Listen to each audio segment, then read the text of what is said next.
But I did see the recent David Pakman Euron Brook interview. I've only seen the first one. I guess a new one uploaded yesterday or today or something.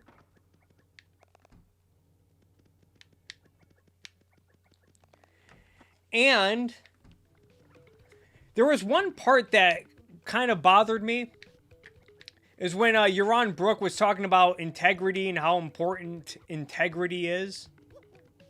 Integrity Farms. He's talking about how important integrity is, and he was talking about Howard Rourke and how in The Fountainhead, Howard Rourke is a man of integrity. I believe that was the character that Ayn Rand wanted to make a character of a man, a virtuous man of what man could and should become. If I'm remembering things correctly. So Euron Brook is talking about how John Galt is a man of integrity. And he doesn't sell his integrity. He uses an example about how John Galt wanted to construct a building, or he wanted to architect a building. I'm probably using the wrong terms. I sound like a dumbass. Wanted to architect a building. Anyway. But was unwilling to make any compromises on the architecture. And a lot of times he had to live what some people may consider a lesser material life as a means of not selling out his integrity. And then, so Euron is explaining this, and then David Pakman, who I like, I think he's one of the better, more honest voices on the left, which probably tells you more about the left, about BreadTube, whatever you want to call it, than it does about David Pakman. But he just laughed it off and said, and that's why they call it a fiction. Oh, really? That just gonna dismiss it as, oh, well, that's why they call it a fiction. Like, people can't be virtuous in their real life? Is virtue an impossible task, Mr. Pakman? Oh, that's why they call it a fiction. Like, does David Pakman watch a movie like Rocky?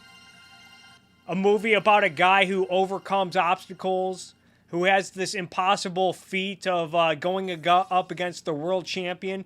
Not only the world champion, but Apollo Creed is one of the greatest ever in this universe.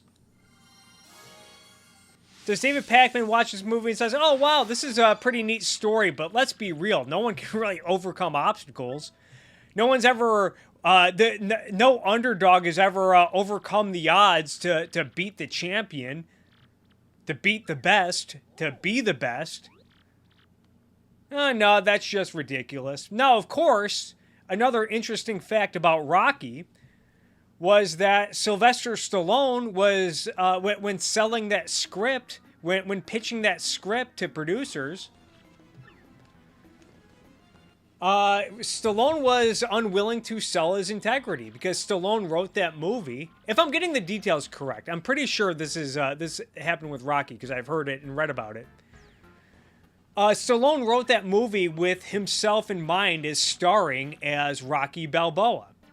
And when he pitched it to studios, there were studios who apparently were willing to pick it up, but they wanted a more seasoned actor because Stallone at the time was not a seasoned actor. He was not established. Now, at the time, Stallone could have said, all right, I'll just take the hit. I'll sell this movie. I'll get the movie made.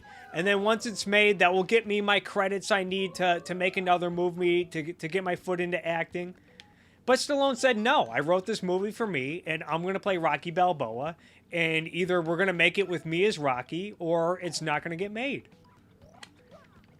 And so I think the story with Rocky Balboa is that over 100 people said no to Rocky, and it only took one person to say yes. And the rest is history. Stallone is one of the biggest movie stars there ever was. And it's largely a result of Sylvester Stallone being unwilling to sell his integrity. He probably could have made a lot of money off of Rocky if he were just willing to let someone like Al Pacino or Harrison Ford or whoever. Or who's the other one? Who played Raging Bull? Robert De Niro. Robert De Niro could have starred in Rocky. Rocky probably still would have been a success. Stallone would have made a lot of money. But had Stallone sold out his integrity,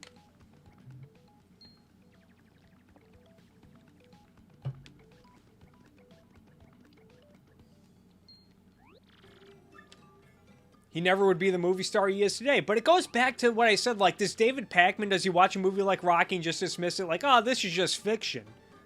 That's how Ayn Rand views art, is that the purpose of art... I'm not a bully. The purpose of art is to show a heroic view of man, to show a virtuous man, a man of good character. Even someone like Hulk Hogan understood this to a certain extent. I remember watching an interview with Hulk Hogan years ago. And for those who don't know, Hulk Hogan, for over a decade, was the biggest star in professional wrestling. I know Trollface knows this. But Hulk Hogan was the hero. He was a hero to kids, and Hulk Hogan took this very seriously. He really loved being a hero to kids. And as a result of that, he was unwilling to turn heel, which is wrestling talk, mark talk, for becoming a bad guy. When Eric Bischoff approached Hulk Hogan for turning heel and becoming a bad guy, Hulk Hogan had cold feet. Wasn't sure if he wanted to do it.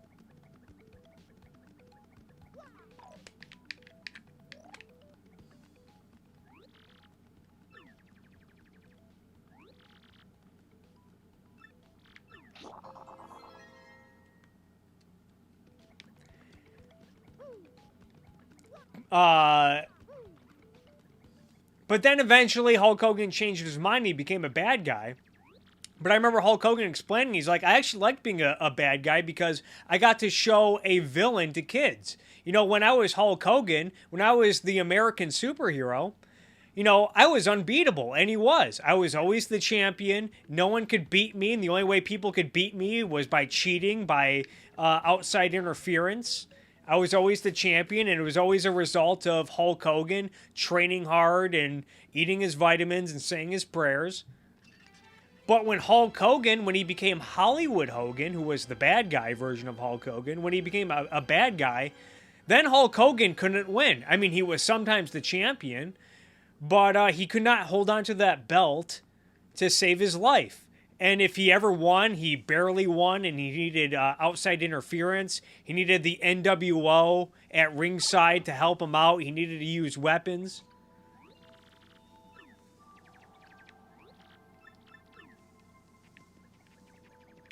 So yeah, that's the point of art, is you want to show a heroic view of man and show how man can become virtuous and what his consequences are. Likewise with the villain, you can show a horrible view of man and show what makes a villain a villain. So does David Pakman, does he see a heroic character in movies or in TV, someone who's honest, someone who has courage, someone who works hard, someone who uses their mind, and as a result succeeds and wins in the end? Does David Pakman just see that and say, oh, well, this is nice, but this is just fiction. This could never happen in the real world. Eat a dick. So that's one concrete example, as Stallone was unwilling to sell the integrity of Rocky. But I think there's a better concrete example of this. It's one I talked about before, is the feud between Joe Rogan and Carlos Mencia. And Joe Rogan has talked about this a lot on his podcast. And you can even see the clip from 2008 where he and Carlos Mencia get into the feud at the Comedy Store. But basically, Carlos Mencia was known for stealing other comedians' material. Carlos Mencia was a big star. He had a show on television. He was touring all over the world, making lots of money. But at the same time, he had developed a reputation for stealing other comedians' jokes and material. And so what was going on was at the Comedy Store, Carlos Mencia, whose real name was Ned, Carlos Mencia would show up to the Comedy Store and he would just sit in the front row, or he wouldn't sit in the front row. He would sit in the audience, though, and watch other comedians go up. And I think in a lot of these cases, he was not on the show. He was not on the card. He was not scheduled to go up. He was not booked for an appearance.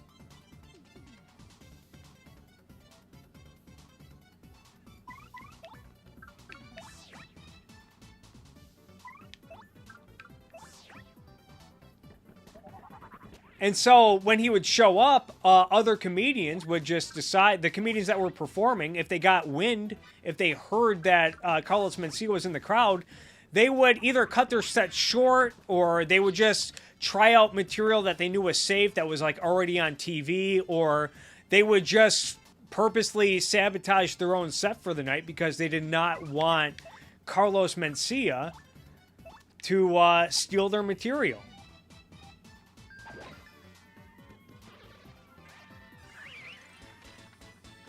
And Mencia was accused from stealing from Ari Shaffir and Bill Cosby and other comedians anyway. So Joe Rogan was performing at the Comedy Store, and Carlos Mencia was in the crowd. And when Joe Rogan was introducing the next comedian, he mentioned that the next comedian opened for Carlos Mencia, which then resulted in Mencia coming up on stage and getting into it with Joe Rogan. And the result of this was Joe Rogan and Carlos Mencia, they happened to share the same talent agency. And at the time, Carlos Mencia was a much bigger star than Joe Rogan. And I guess, according to Joe Rogan, his talent agency told him that he needed to apologize to Carlos Mencia or else they were going to drop him. And Joe Rogan said, well, screw that. I'm not apologizing for anything. I was calling this guy out, and this stuff needs to be called out. This is an injustice going on, and no one's saying anything about it. By the way, again, watch the video, because I'm probably not doing it justice. And it's worth watching.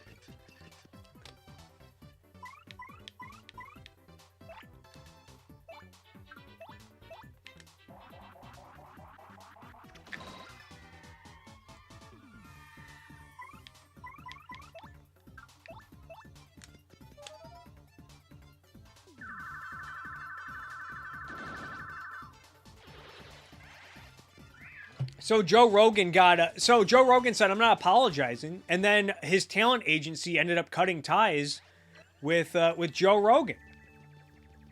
This is a man who was clearly unwilling to sell his integrity for the sake of dollars. He probably left money on the table at the time. And additionally, he got the Comedy Store apparently refused to book him for like 6 or 7 years, and he did not go to the Comedy Store, a place that he was a door guy at one point, and the place where he really got his career in stand-up started. He just stopped going to for years because they weren't booking him, and he was really bothered, rightfully so, by what was going on. And the Comedy Store essentially sided with Carlos Mencia. Now, fast forward, it's 2019. This all happened in 2008, if I'm recalling correctly. It's 2019. No one knows who... people still know who Carlos Mencia is, but what has he done over the last decade? He hasn't had a show on Comedy Central, not that I know of. Does anyone know of anything Carlos Mencia has done recently? Has he been in any movies? Is he even on YouTube or Twitter or whatever? Meanwhile, Joe Rogan, he's one of the biggest comedy stars in the world. He has one of the most popular podcasts. He has a devoted following. Doing very well for himself. And it's because there came a point in time when Joe Rogan, now you could say, he was unwilling to sell his integrity for the sake of money, because he got dropped by his talent agency and he got He essentially got blackballed by the biggest comedy club in the world. And not to mention, he was burning a bridge with one of the most popular comedy stars in the world at that time. You could say, well, Joe Rogan, he probably left a lot of money at the table at the time, but now look at him. Wouldn't you say it's paid off? People, look up to Joe Rogan as a man of integrity, one of the biggest comedy stars in the world. Does anyone under 25 know who Carlos Mencia is?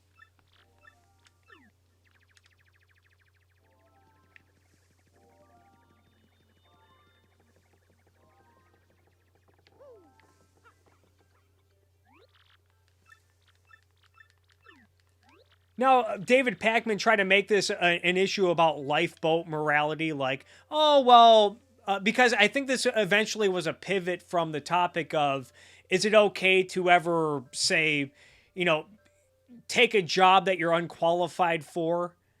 Yaron Brooks said, no, it's not a good job because eventually you'll get exposed and you'll know deep down inside you're not good for it and you'll end up hating the job.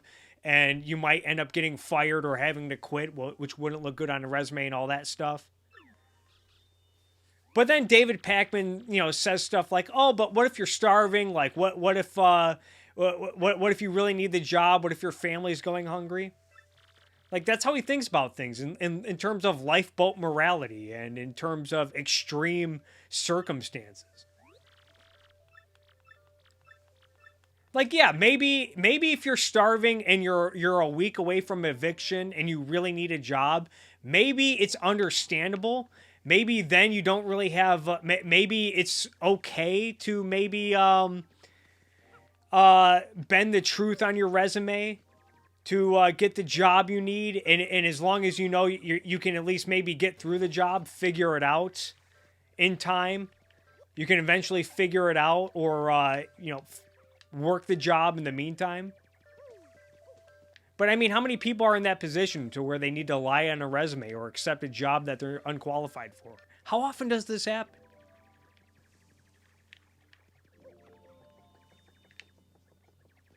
It's all about life. See, to someone like David Pakman, morality is all about lifeboat scenarios. What do you do in this scenario?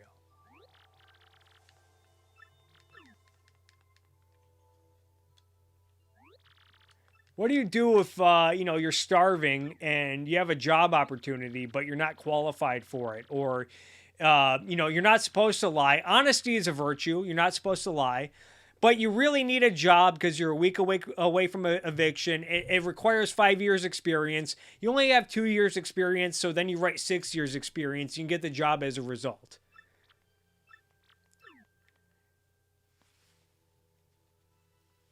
Yeah, maybe if it's a life and death situation where you'll die in a week or two, if you don't, lie a little bit on your resume, maybe in that context it's appropriate. But again, honesty is the virtue that you should be striving for.